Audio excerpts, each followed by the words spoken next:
Belinda DeLucy is a former Brexit Party MEP. Belinda, good afternoon. I say former, Hello, of good course. afternoon. Yes. Not that you were voted out. You voted yourself out, of course. So, Yes, we were very keen to be made redundant, and in that we were a it's great an success. extraordinary election campaign. Vote for me and make me unemployed. What was all that I about? know, it's wonderful. Yes, I think it made us more pure of heart because we were able to be as honest as we could about our findings of our experience in the EU because we knew we were going to lose our jobs anyway. Well, what you weren't expecting, however, was Kristalina Georgieva, who is a genius. Yeah. She's a genius at the IMF and is saying, you might want to reconsider things for a moment, guys, because of the trade problems. We've got a coronavirus going on, Belinda.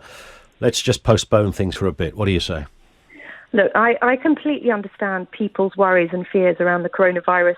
It's a huge tragedy that's hit many personally, and the suffering of loved ones and the death of loved ones has hurt all of us, I think. And we need to. And it's good that the government are making containing the pandemic a priority, but I'm afraid to say that the extending any transition period for many of us will chain the UK into the EU economically at a time we need the most flexibility to deal with our own economic issues after we've got through this virus. And the IMF, I'm afraid, does not have a trusting audience in the UK. Come on, they're anymore. fantastic, Belinda. They're like you speak to their friends, the WHO. No, they'll explain how good they are. Yes. The WHO, the IMF is biased. Its own experts said it was biased towards the EU. The IMF has made some dreadful predictions in the past. It was euphoric over the euro. In its own words, had a love affair with the disastrous euro, and has put the EU above many of its members. In fact, its original job was to assist its member countries, and it turned into this sort of champion of EU integration. And it's morphed into a different beast. It was started in 1944, and its reason for existing stopped in 1971. I've got no idea why it's still going on.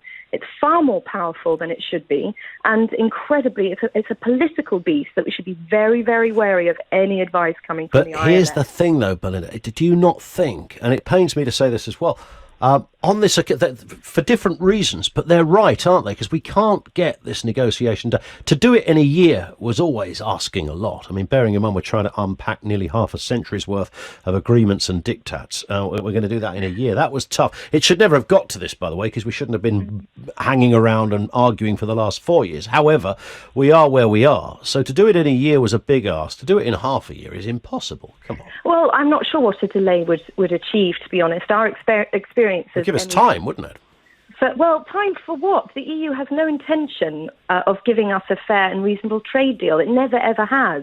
We've had first-hand experience in the EU Parliament about its motivations and agenda in terms of trade negotiations with the UK. And to be quite frank, they're not negotiating in good faith. They want Brexit to fail far more than they want a trade deal.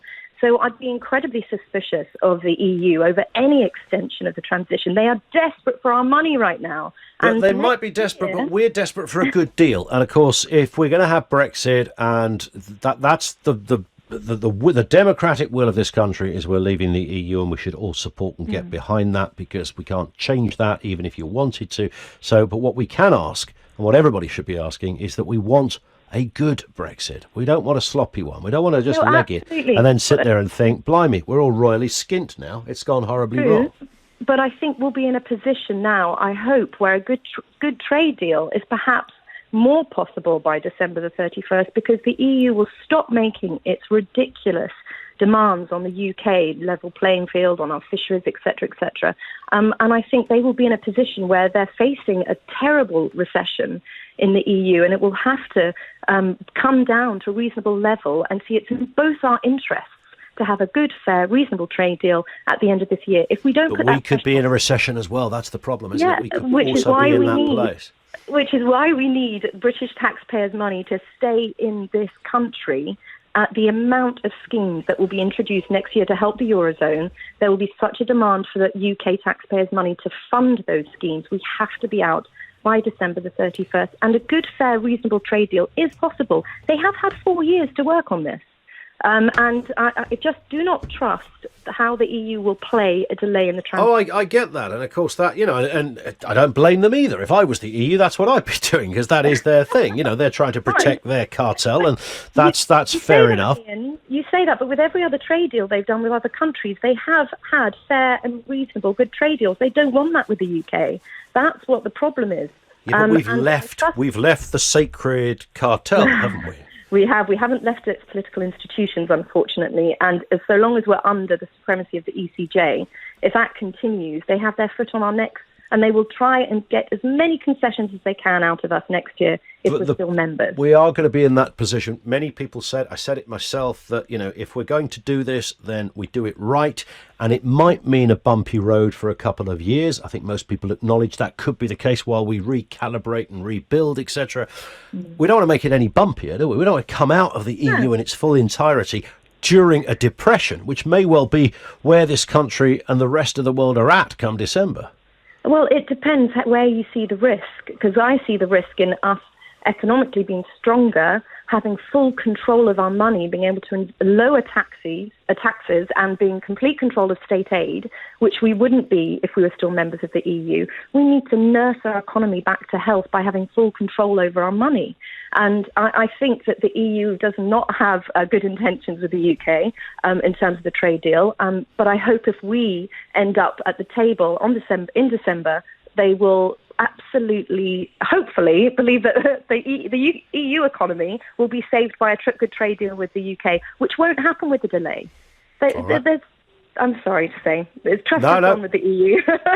Point made. Belinda, thank you. It's always good to have you on. Belinda de Lucy, former Brexit Party MEP.